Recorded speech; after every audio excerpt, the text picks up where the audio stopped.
What happens when a man marries a woman for her perceived simplicity, only to discover she's the architect of his downfall. This is the story of Julian Vance, a man who believed he was marrying a penniless artist he could mold and control. He paraded her as a trophy of his own generosity, all while his powerful family looked down on her. But in the cold, sterile world of high-stakes business and bitter divorce, he's about to learn a devastating lesson. The meek little wife he's so eager to cast aside is about to sign her divorce papers, not with tears, but with the title of CEO of his biggest rival, a company that now owns his future. Get ready for a story of secrets, betrayal, and epic revenge. The crystal chandeliers of the Vance estate dripped light onto the polished marble floors, illuminating the silent judgment in the eyes of the guests. It was the annual Vance Foundation Gala, a night where old money and new ambition mingled over champagne and canapes, and at the center of it all, standing beside her husband, was Alice Morgan, feeling less like a wife and more like a carefully curated exhibit. "Julian, darling, you must be so proud," cooed a woman whose diamonds could likely fund a small nation. "To take a girl like this and give her, well, all of this. It's terribly noble." Julian Vance squeezed Alice's shoulder, a gesture that was meant to look affectionate but felt possessive. He smiled a practiced, polished smile that never quite reached his eyes. "Alice is my greatest project," he said, his voice loud enough for the circle of listeners to hear. "She has a raw talent, a simple purity that's so rare in our world. I'm just giving her the stability she needs to truly flourish." Alice forced a small, polite smile. Project. The word echoed in her mind, another brick in the wall he'd been building around her for the past 3 years. When she had met Julian, she had been working part-time in a small art gallery, living in a modest apartment and spending her evenings painting. She told him she was an orphan, that she had no family to speak of, which was a truth of a certain kind. Her parents were gone, and the rest of her family was complicated. He had been utterly charmed by her supposed naivety. He, the dynamic, self-made heir to Vance Innovations, a burgeoning tech empire, had found a diamond in the rough. He loved telling the story of how he'd found her painting alone in a dusty studio, a struggling artist with a soul too pure for the cruel world. He'd rescued her. Their courtship had been a whirlwind of grand gestures, all designed to highlight the chasm between their worlds. He'd take her to opulent restaurants and laugh indulgently when she marveled at the prices. He'd buy her designer clothes she never asked for, replacing her comfortable jeans and worn sweaters with silk and cashmere that felt like a costume. The most difficult part of the charade was his mother, Margaret Vance. A woman carved from ice and disdain, Margaret saw Alice as nothing more than a gold-digging interloper with no breeding and no connections. "I simply don't understand the attraction," Julian Margaret had said to him a week before the wedding. Her voice a low hiss in the library of the estate, assuming Alice was out of earshot. "Her family is a void. She brings nothing to this family. No name, no portfolio, no leverage. She is a charity case." Julian had defended her, but his defense was almost as insulting as his mother's attack. "She's good for me, Mother. She's simple, uncomplicated. She adores me without agenda. After all the sharks I deal with in the boardroom, it's refreshing to come home to someone who is just grateful." Tonight at the gala, the performance continued. Julian guided Alice through the crowd, pointing out tech moguls and banking tycoons. "That's Marcus Thorne of Thorne Industries," he'd whisper. His company is ripe for a takeover, but his board is loyal. We're working on a strategy to fracture that loyalty. Alice would nod, her expression placid. That sounds challenging, she'd say softly. What she didn't say was that she had read Thorn Industries' last 3 quarterly reports, had noted the over-leveraged position on their R&D for a product that was already obsolete, and knew that a direct takeover was foolish. The smart play was to acquire their primary debt holder and squeeze them into compliance. It was a simple, elegant solution Julian, in his arrogance, had likely overlooked. But she remained silent. That was her role. The evening wore on, a blur of fake smiles and condescending praise. As Julian was deep in conversation with a politician, Margaret Vance glided over to Alice, her eyes sweeping over Alice's simple, elegant black dress. A dress Julian had picked out. You look presentable. Margaret began the word, hanging in the air like a bad smell. I trust you're remembering your place, dear. Smile, look admiringly at my son. And for God's sake, don't offer any opinions on subjects you know nothing about. That includes art business and politics. Alice met the older woman's gaze, her heart a steady rhythmic beat. She didn't flinch. Thank you for the advice, Margaret. I'll be sure to give it the consideration it deserves. The polite, dismissive tone caught Margaret off guard. She narrowed her eyes, searching for a hint of the cowed, insecure girl she expected to find. She found none. She saw only a calm, unnerving stillness. Before she could retort, Julian returned, beaming. Darling, I was just telling Senator Thompson about your painting. He's a patron of the arts, you know. Alice smiled at him, the perfect picture of the adoring wife. That's lovely, dear. Later that night, as they were driven home in Julian's Bentley, he seemed energized by the evening's success. It went well, don't you think? We made a great impression. Everyone can see how happy you make me. I'm glad, Julian, she said, looking out the window at the city lights blurring past. You were very quiet tonight. He noted a hint of criticism in his tone. When my mother was speaking to you, you barely said a word. I was just listening, Alice replied. It's important to listen. He reached over and patted her hand. Exactly. That's what I love about you. No drama, no ego. Just my sweet, simple Alice. She turned from the window and looked at her husband. Really looked at him. She saw the ambition burning in his eyes, the casual arrogance in the set of his jaw, the complete and utter conviction that he understood her, that he owned her world. And in that moment, the last embers of the love she thought she'd had for him began to cool, replaced by a cold, hard clarity. She was a project, a charity case, a simple, uncomplicated thing to be owned and displayed. He had absolutely no idea who he was married to. The illusion of a peaceful domestic life began to fray in the face of Julian's escalating ambition. Vance Innovations was in the fight of its life.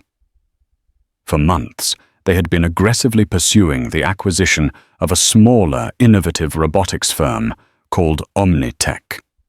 It was supposed to be a straightforward corporate conquest, a move that would cement Vance Innovations as the undisputed leader in their sector. But a ghost had entered the game. A rival bidder, working through a series of shell corporations, was consistently and surgically outmaneuvering them. Every time Julian's team prepared a bid, the mysterious competitor would anticipate it countering with a slightly higher, perfectly calculated offer. They drove the price up, bleeding Vance Innovations' capital reserves, making Julian look foolish and inept. The pressure was making him volatile. He would come home late, his face a thunderous mask, and pace the length of their cavernous living room, barking into his phone at his subordinates. "How are they ahead of us? Do we have a leak? I want every terminal swept, every executive's financials scrutinized. Someone is feeding information to them." He roared one evening, slamming his phone down on the marble countertop. Alice, who had been sketching in a notebook at the dining table, looked up. "Is everything all right, Julian?" "No, it's not all right," he snapped, running his hands through his perfectly styled hair. "It's Nexus Dynamics. It has to be them." Alice felt a flicker of something not surprise, but a grim satisfaction. Nexus Dynamics. I thought their CEO, Robert Chen, was on medical leave. Julian scoffed, pouring himself a generous measure of whiskey. Chen might be out of commission, but the snake pit he built is still running. They've always been a thorn in my side. Devious aggressive. They fight dirty. He took a large swallow of his drink. This Omnitech deal was meant to be my masterpiece, my legacy, and they're turning it into a public humiliation. He looked over at Alice at her calm face and the simple charcoal sketch she was working on. A wave of irritation washed over him. Her placid world was 1,000,000 miles away from his. "What would you know about it?" he muttered, more to himself than to her. He walked over and looked down at her drawing. It was a detailed, almost architectural rendering of a robotic hand. "Still playing with your little hobbies, I see. It helps me think," she said quietly, not looking up. "Think." He laughed, a short, sharp, ugly sound. "What do you have to think about? What color to paint the guest room? Whether the caterers should serve salmon or sea bass at my mother's next charity luncheon?" The cruelty of his words hung in the air. For a moment, Alice's hand stilled on the page. She could have told him. She could have looked at her drawing and said, "This hobby is a schematic for a new actuator joint that would solve the primary efficiency problem in Omnitech's current product line, a flaw you've completely missed. If you integrated this, you wouldn't need to acquire them. You could build a better version yourself for half the cost." But she didn't. Instead, she slowly closed her sketchbook, the silence in the room growing heavier with every passing second. "You're right, Julian," she said, her voice devoid of emotion. "I don't understand the pressures you're under." His anger seemed to deflate, slightly replaced by a familiar, patronizing tone. "Of course you don't, darling. How could you—" "Don't worry your pretty little head about it. I'll handle it. I always do." He finished his whiskey and stormed off towards his home office, leaving her alone in the vast, silent room. The mask of the simple, adoring wife slipped from her face. She took out her phone and sent a single encrypted text message. "Phase 2 is working. He's agitated, but not yet suspicious of the source. Proceed with the final offer on Omnitech. Authorize up to 450. And start a preliminary file on Vance Innovations. I want a full workup of their debt structure and shareholder vulnerabilities." She sent the message to a contact saved only as Peterson. A moment later, a reply came back. "Understood, Ms. Morgan. The board is in agreement. They're enjoying the show." Alice deleted the exchange and put her phone away. She walked over to the floor-to-ceiling windows and looked out at the city. From this high up, the cars were just streams of light, the people invisible. It was a perspective of power, a perspective Julian thought belonged only to him. The next day, she maintained her routine. She visited a small gallery downtown, had a quiet lunch, and spoke with her driver, Mr. Peterson, a stoic, grey-haired man in his late 60s who had been with her family for over 30 years. He was more of a guardian than an employee. "He's getting worse," Alice said her back to him as she pretended to study a sculpture. "The condescension is becoming outright contempt." "Your father's instructions were clear," Alice Peterson said, his voice a low rumble. "You were to live without the name and the money for 5 years. You were to find a partner who loved you for who you are, not for what you represent. If that partner proved worthy, you were to share your life with him.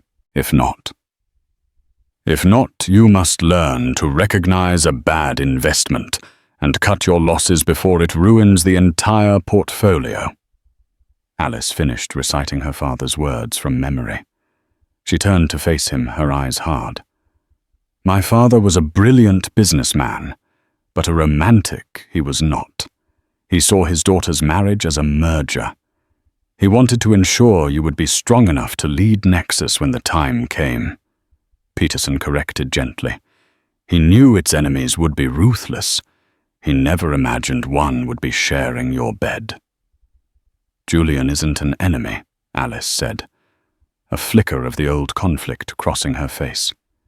"He's just a mistake, a miscalculation, and it's time to correct the ledger." That evening, the news broke. Nexus Dynamics, in a stunningly aggressive final move, had officially acquired Omnitech for a price that left the financial world speechless. Vance Innovations had been completely and utterly defeated. Julian was a ghost when he came home. He walked past Alice as if she wasn't there. His face pale, his eyes hollow. He didn't shout. He didn't rage. The silence was far more terrifying. He went into his office and closed the door. Alice waited. An hour passed, then 2. Finally, she heard the sound of a decanter clinking against a glass, followed by a loud, wrenching sob. It was the sound of a king who had just lost his kingdom. She felt a pang of something, but it wasn't pity. It was the cold, clean feeling of a surgeon before the first incision. The diagnosis was complete. The disease was terminal.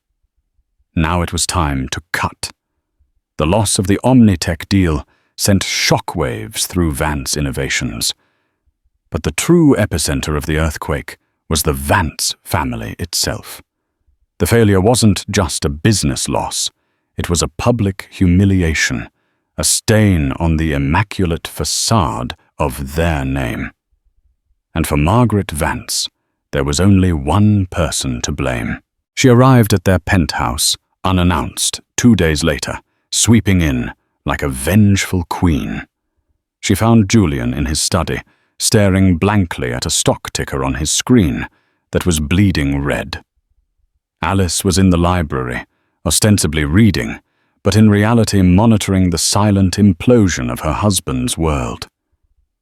"This is her fault." Margaret's voice cut through the quiet of the apartment. She stood in the doorway of the study, her finger pointed not at Julian, but in the direction of the library, where she knew Alice was. That simple-minded, worthless distraction. "She has weakened you, Julian, made you soft."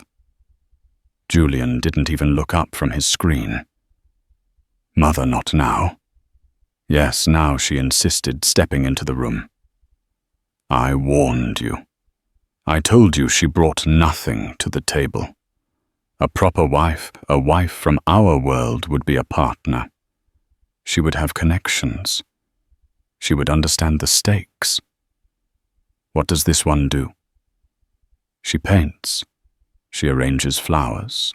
She sits there with that placid, cow-like expression, while your empire crumbles around you." The words were meant to be venomous, meant to wound. But to Alice, listening from the other room, they were a gift. Margaret was doing her work, for her expertly poisoning the well, pushing Julian towards a decision he was too proud to make on his own. "What would you have me do?" Julian finally asked, his voice rough with exhaustion and defeat. "Cut your losses. Margaret said, her voice dropping to a conspiratorial whisper. Sever the liability. You need to focus. You're facing the fight of your life against Nexus Dynamics. You cannot afford to be shackled to a charity case. Divorce her. Pay her off. Give her some pathetic little settlement that will seem like a fortune to a girl like her, and get her out of your life. It's time to bring in a partner who can actually help you win. The silence that followed was heavy with implication. Alice closed her book. She had heard enough. That night, Julian was a different man. The hollowed-out shock had been replaced by a cold, brittle resolve. He approached Alice in the living room where she was standing by the window, much as she had been the night he'd patronized her. Alice. We need to talk, he said, his tone formal, rehearsed. I know Julian, she replied, turning to face him. Her calmness seemed to unnerve him. He had expected tears pleading.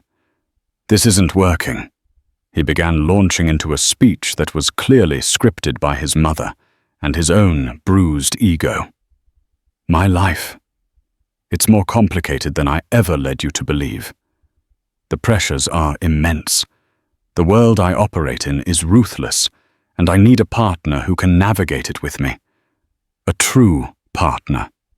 And I am not that partner, she finished for him. Her voice a simple statement of fact. He nodded, relieved that she was making it so easy. You deserve to be happy, Alice. Truly.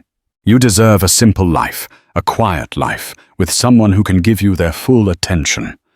Not this chaos. He was framing it as a kindness, an act of mercy.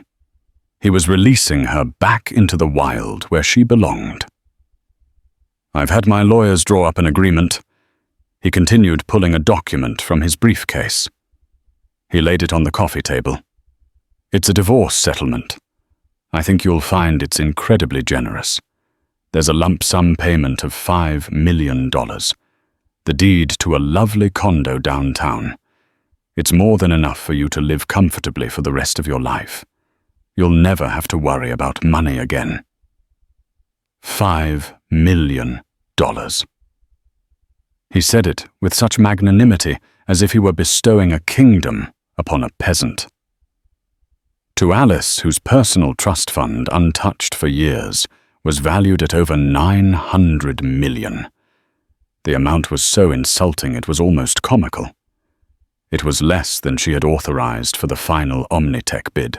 It was a rounding error in her family's portfolio. She looked at the papers, then back at him. You want me to sign this?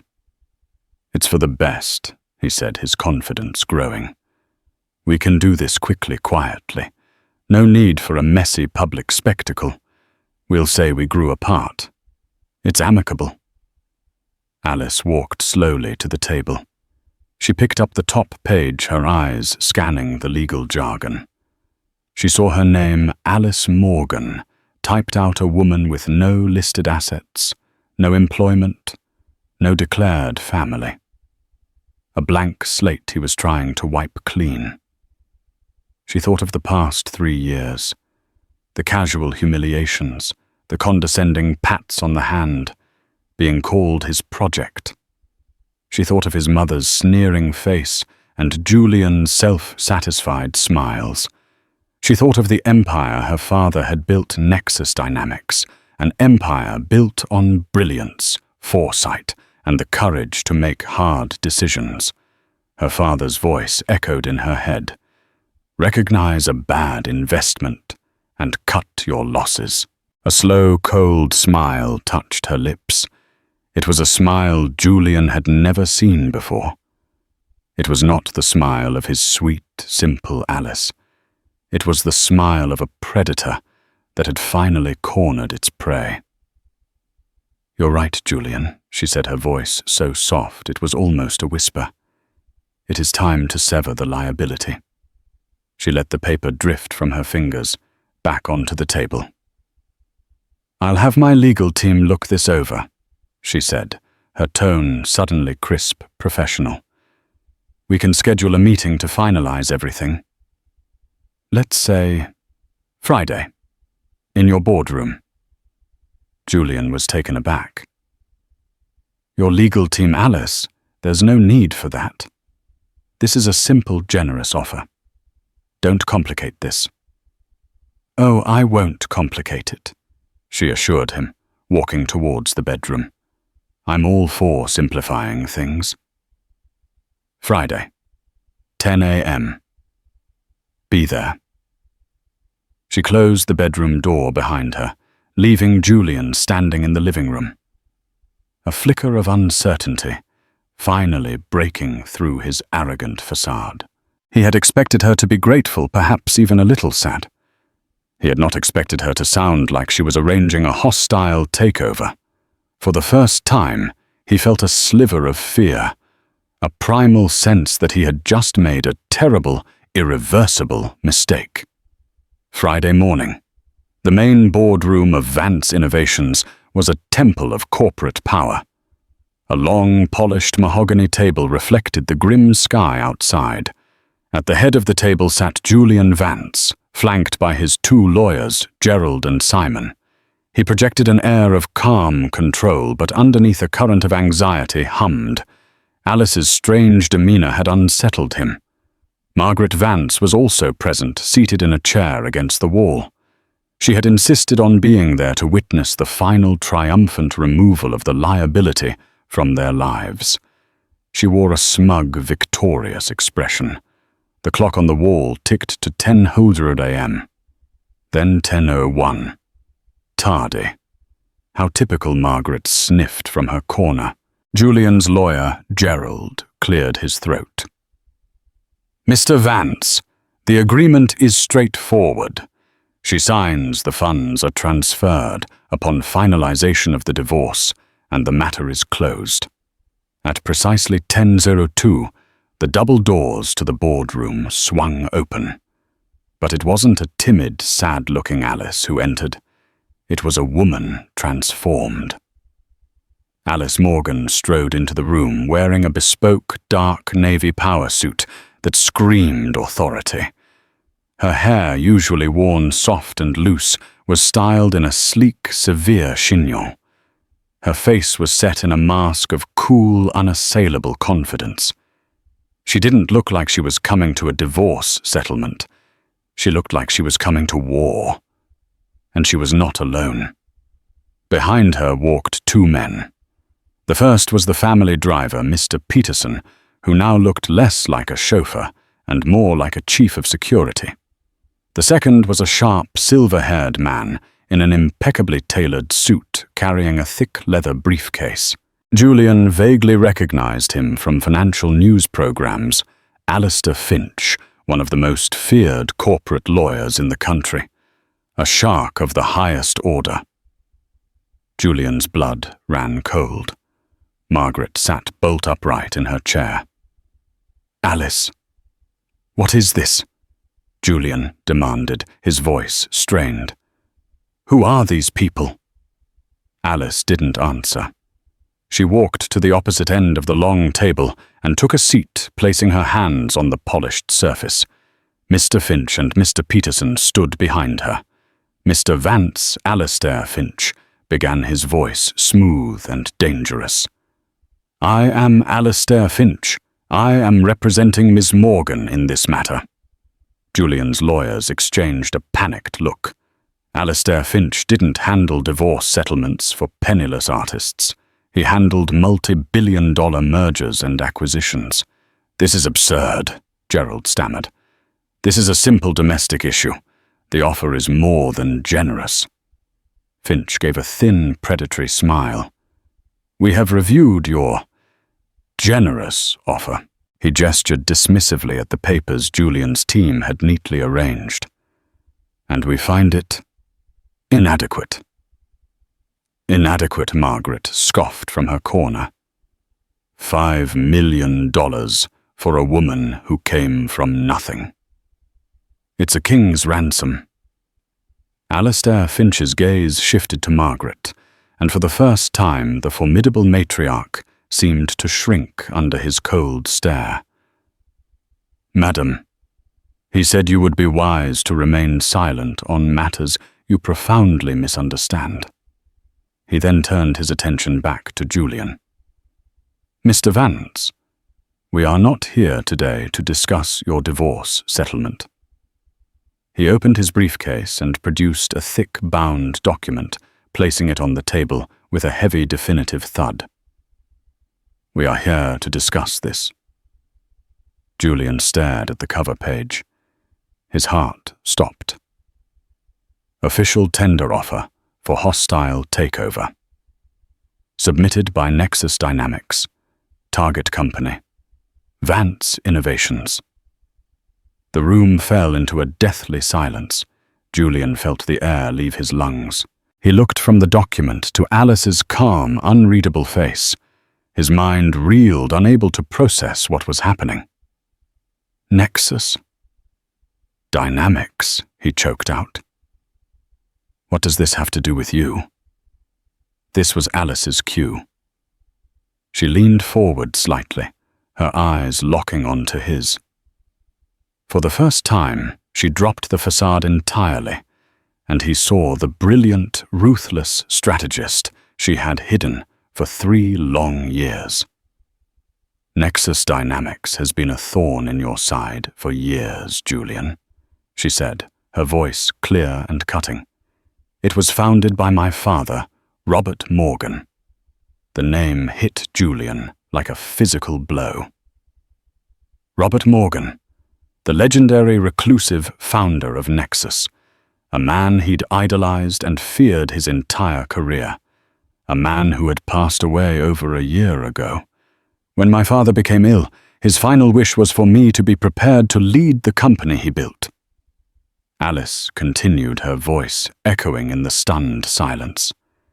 But he had a condition. He believed that great wealth could be a poison. He wanted me to know what it was like to live without the Morgan name. He wanted me to find a partner who valued me for myself, not for my inheritance. She paused, letting the weight of her words sink in. "I met you, Julian. I genuinely thought I had found that person. I was willing to share my entire world with you. But you never saw me. You saw a project, a pet, a charity case." She said the words with a quiet, devastating venom.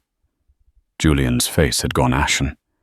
He looked at her, as if seeing her for the first time, the sharp intelligence in her eyes, the calculating mind he had mistaken for simplicity. The Omnitech deal, the mysterious bidder. It all clicked into place with sickening clarity. "It was you," he whispered. "The Omnitech acquisition. You were behind it all."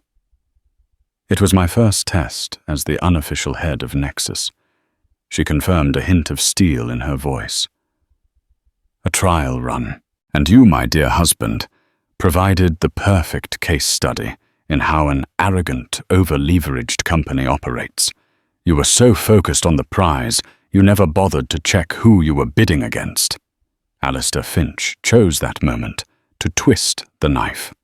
"Mr. Vance, following the acquisition of Omnitech and the subsequent damage to your company's market value, Nexus Dynamics, acting on Ms. Morgan's authority, began acquiring your corporate debt from various creditors. As of 9 a.m. this morning, Nexus Dynamics became the majority holder of your debt. This takeover bid is frankly a formality. You can either accept our offer to buy out the remaining shareholders at a modest premium, or we will call in our debt and bankrupt you by Monday." Julian was broken. He slumped in his chair, his empire, his legacy, his entire world crumbling to dust around him. He looked at his mother, whose face was a mask of pure, horrified disbelief. Then he looked back at Alice. The woman he had planned to discard with a pittance was about to own his entire life's work. Alice picked up a pen. She reached across the table and pulled the original divorce document, his generous offer, towards her. She looked Julian directly in the eye, a cold fire burning in her gaze. "You wanted a divorce, Julian. You wanted me to sign the papers," she said. She uncapped the pen. With a steady, deliberate hand, she signed her name on the signature line he had intended for his meek little wife. But she didn't just sign Alice Morgan. She wrote in bold, clear script, Alice Morgan, Chief Executive Officer, Nexus Dynamics. She pushed the paper back towards him. There, she said, her voice leaving no room for argument. "The divorce is settled. Now let's talk about the terms of your surrender." The aftermath in the boardroom was not loud or explosive. It was a silent, suffocating implosion. Julian Vance stared at the signature on the divorce paper, the title, Chief Executive Officer, burning itself into his retinas. It was a brand of humiliation so profound, so complete, that it went beyond anger into a realm of pure hollow shock.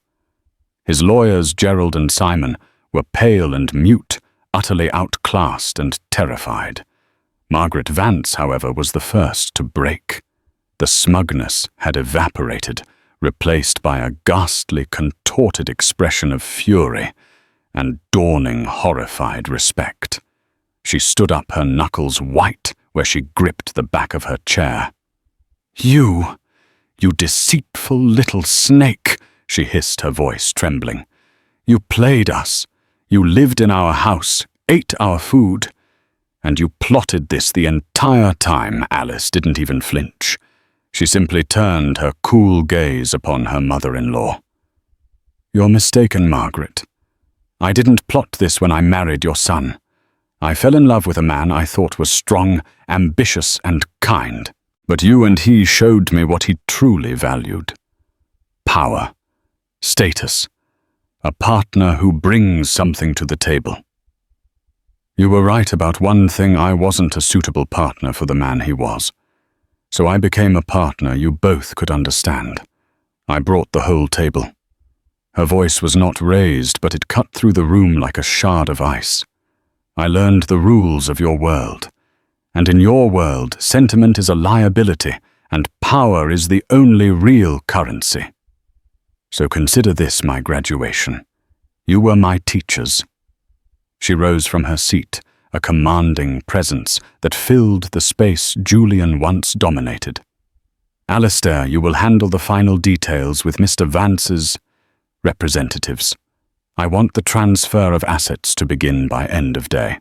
Integrate their viable R&D into our Omnitech division. Liquidate the rest, and draw up a severance package for Mr. Vance. Make it generous." The echo of Julian's own words was a deliberate, final twist of the knife. Alice walked towards the door, Mr. Peterson holding it open for her. She paused on the threshold and looked back one last time, not at Julian, but at the name Vance Innovations etched in chrome on the boardroom wall. "Oh, and one more thing," she said to Alistair, though her words were meant for the Vances. "Have that sign taken down by Monday. It's tacky." And then she was gone.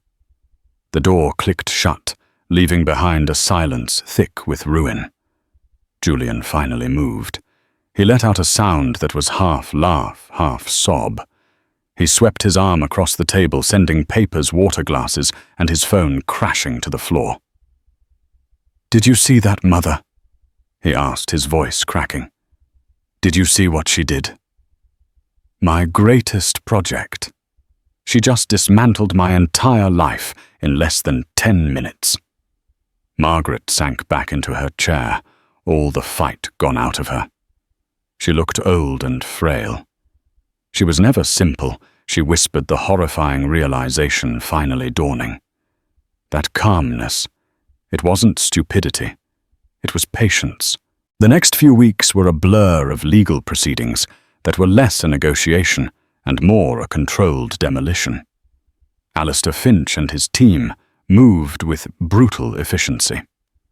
The Vance Innovations name was scrubbed from existence.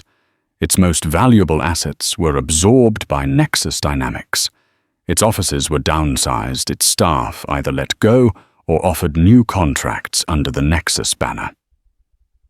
Julian was forced to watch it all. He was a king presiding over the dismantling of his own castle. He had to sit in meetings with his former executives, who now reported to people appointed by Alice, and watch them discuss the transition with a professionalism that felt like betrayal. The personal fallout was just as devastating. Their social circle, the one that had lauded Julian for his noble marriage, now buzzed with the story. But Alice wasn't the villain. In the ruthless world of high finance, her move wasn't seen as deceitful, it was seen as brilliant. She was the stuff of legend, the hidden queen who had checkmated the arrogant king. Julian, on the other hand, was a cautionary tale. The man who held a winning lottery ticket in his hand and threw it in the trash because he thought it was a grocery receipt.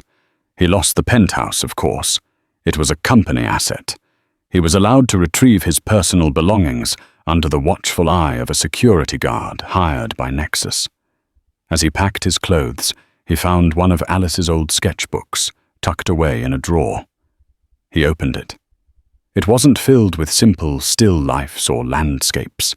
It was page after page of complex schematics, market analysis, flowcharts, and notes on corporate strategy. There were detailed deconstructions of his own company's weaknesses, some dated from over a year ago. He finally understood. She hadn't just been playing a role. She had been studying him. She had used their marriage as the ultimate insider opportunity, gaining a complete and intimate understanding of her primary competitor. He had mansplained his business strategies to the one person who could use them to destroy him. His severance package arrived via courier. As promised, it was generous. Alice had given him exactly what he had offered her, $5 million, and the deed to a condo downtown. The gesture was so perfectly symmetrical, so poetically just, that it felt more like a brand than a blessing. It was a permanent reminder of the scale of his misjudgment. It was the price tag he had put on her, and now it was the price tag on his own failure. He was no longer Julian Vance, the titan of industry.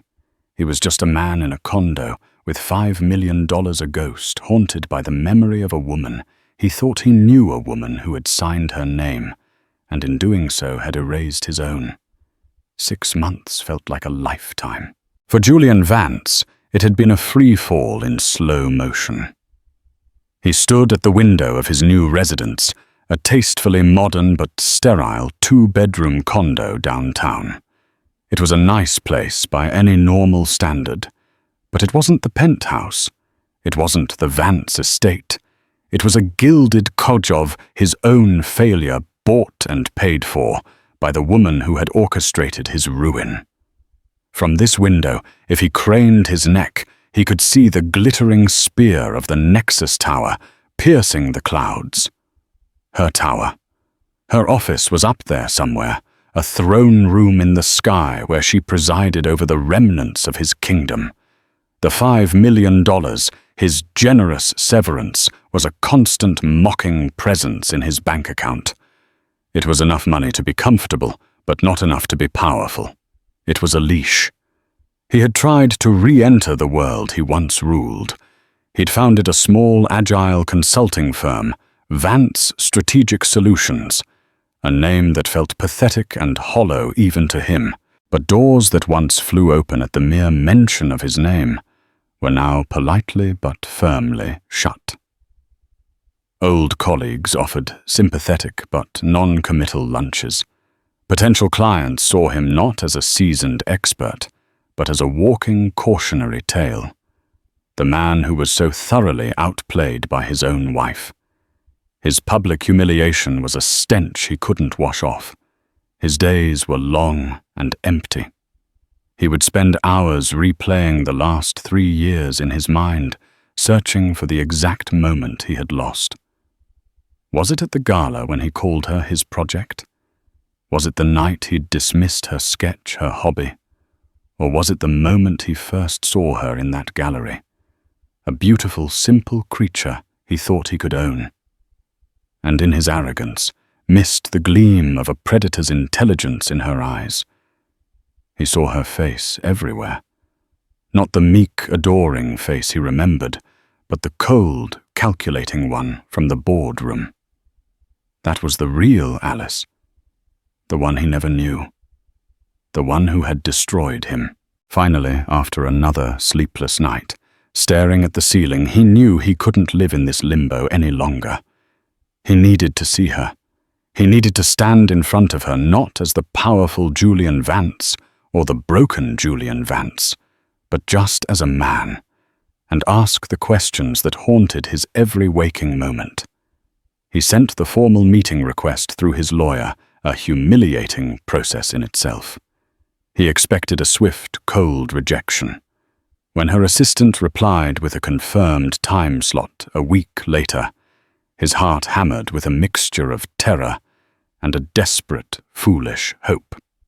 Meanwhile, at the apex of the Nexus Tower, Alice Morgan was concluding a contentious video conference. On the screen, a half-dozen faces of the Nexus board, mostly older men, her father's contemporaries, looked on. One of them, a silver-haired hawk named Harrison Croft, had been openly challenging her proposed R&D budget for a new neural interface project. "Alice, with all due respect to your vision," Croft said, his tone laced with patronizing doubt. "This is an enormous capital burn on theoretical tech. Your father was a pragmatist. He built this company on tangible results, not science fiction."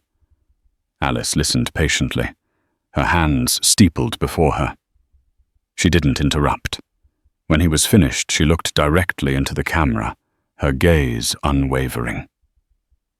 "Thank you, Harrison. I appreciate your pragmatism. It's what has kept this company stable for 20 years. She began, her voice calm and measured. "But stability is stagnation if you're standing still. My father built this company by taking calculated risks on what others deemed science fiction. He did it with AI-driven logistics when everyone else was still using spreadsheets. You called him a dreamer then, too." She brought up a new slide on the screen, a complex projection of market trends and patent filings from their competitors. "This is where the market is going, Harrison. Not in 5 years, but in 18 months. We can either lead the charge, or we can buy the technology from whoever beats us to it at 10 times the cost. I prefer to lead." Her command of the data was absolute, her logic unassailable. She wasn't asking for permission. She was stating a fact. Croft, faced with the irrefutable data and the memory of being wrong before, leaned back, defeated. "Very well, CEO Morgan. Proceed." One by one, the other board members nodded their assent. They had learned over the last 6 months that her quiet demeanor masked a will of iron and a mind that saw 10 moves ahead. She was Robert Morgan's daughter, but she was her own brand of leader. After the call ended, she swiveled her chair to face the panoramic view. Mr. Peterson entered silently, placing a cup of tea on her desk. "Mr. Croft tests you every time," he observed, his tone neutral. "He keeps me sharp," Alice replied, taking a sip. "He's afraid I'll gamble away my father's legacy. He doesn't understand that the biggest gamble is to do nothing." "Your father would be proud," Alice Peterson said. It was the highest praise he could offer. "He would not, however, understand why you've agreed to this next meeting." Alice's expression became guarded. "Curiosity, I suppose. I want to see what's left of the man I thought I married." "There's nothing left but a ghost," Peterson warned.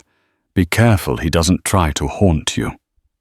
"I'm not afraid of ghosts, Peterson," she said, her voice firm. "I'm the one who made him one." An hour later, her assistant's voice came over the intercom. "Mr. Vance is here. Send him in." she instructed, her heart giving a single, hard thump against her ribs.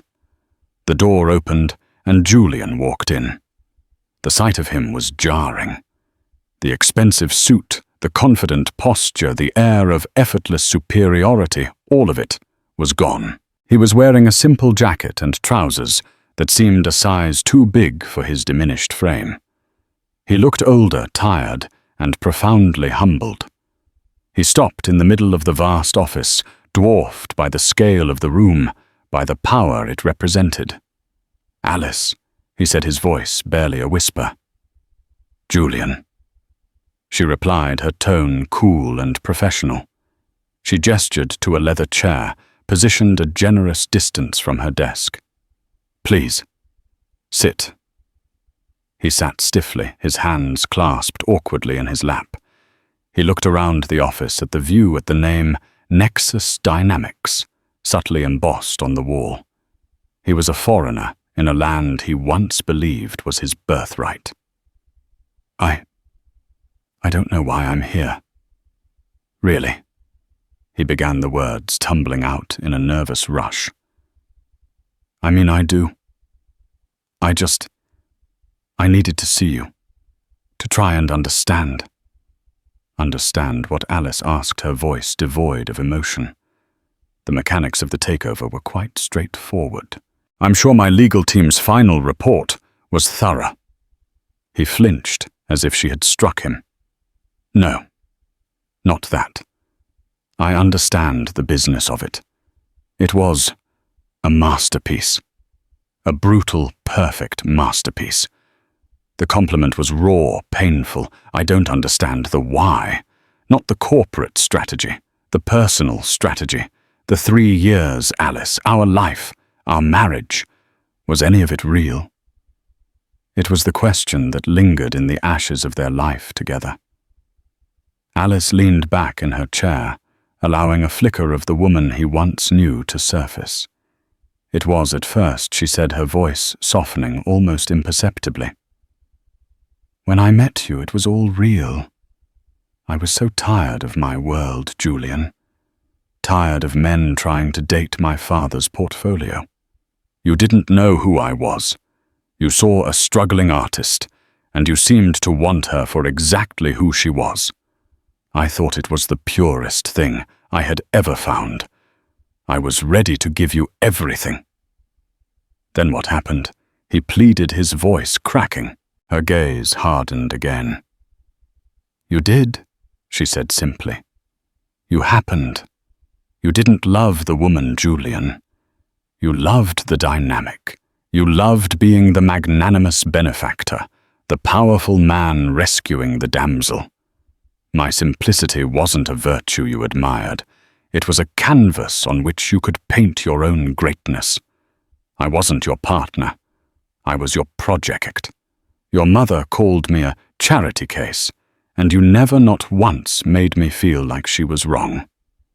She leaned forward, her eyes pinning him in his chair. "Remember the gala, when you told everyone I was your greatest project? Or the night you scoffed at my sketching, my little hobbies, while I was drafting a solution to the very problem that was sinking your Omnitech deal? You were so blinded by your own reflection in my supposed naivety that you never once bothered to actually see me. The truth was a harsh, undeniable light." He had no defense. "I was a fool," he whispered, his gaze falling to the floor. "Arrogant, blind. I had a queen in my hand, and I treated her like a pawn." He looked up, his eyes swimming with a desperate, pathetic plea. "What if I had seen you that night? What if I had asked about your drawing? What if I had listened? What would have happened, Alice?" This was it. The question that opened the door to the world he had torched. Alice gave him a sad, pitiless smile. "If you had seen me," she said, her voice a low, devastating whisper, "I would have told you that your plan to acquire Omnitech was flawed. I would have shown you the schematics I was drawing and explained how we could build a better product ourselves for half the price. I would have revealed myself to you that night. And then I would have proposed a merger. She let the word hang in the air. Not a marriage of convenience. A true merger. Vance Morgan Industries.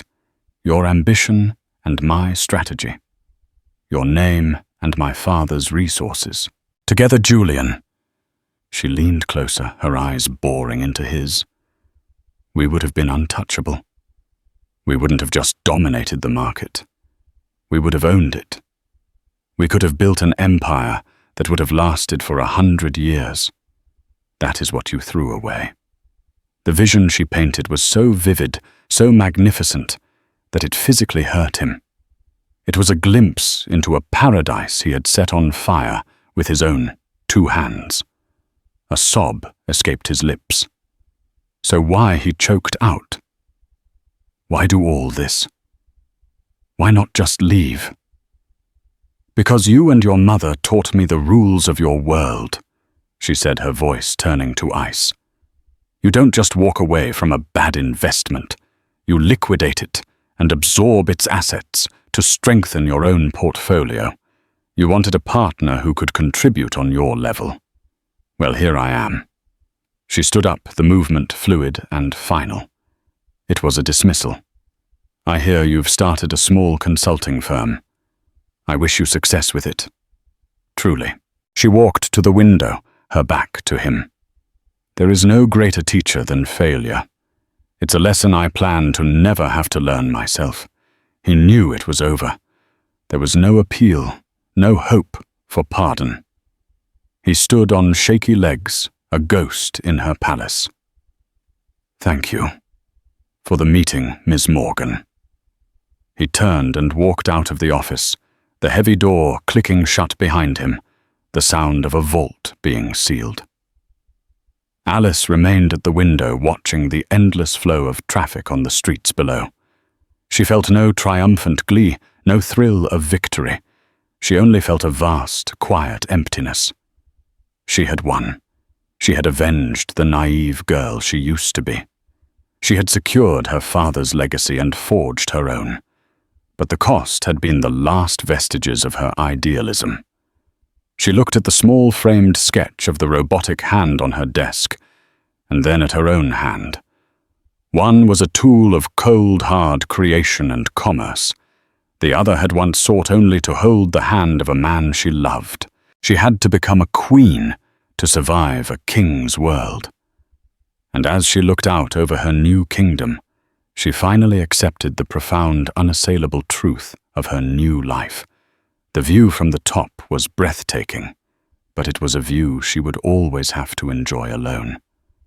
And so the quiet artist revealed herself to be a corporate queen, and the powerful CEO was left with nothing but the echo of his own arrogance. Alice Morgan's story is a chilling reminder that true worth isn't found in bank accounts or fancy titles, but in the strength and intelligence that others so often underestimate. She played a role to find true love, but instead found a bitter but valuable lesson. Listen, sometimes the most powerful move you can make is to become the person they never thought you could be. She didn't just divorce her husband. She acquired his world, proving that the best revenge isn't loud and messy. It's a signature on the dotted line of a takeover bid. If Alice's story of epic revenge and self-discovery resonated with you, don't forget to hit that like button. Share this video with someone who would appreciate a story of ultimate empowerment, and be sure to subscribe to our channel for more real-life dramas that will keep you on the edge of your seat. Let us know in the comments, was Alice's revenge justified?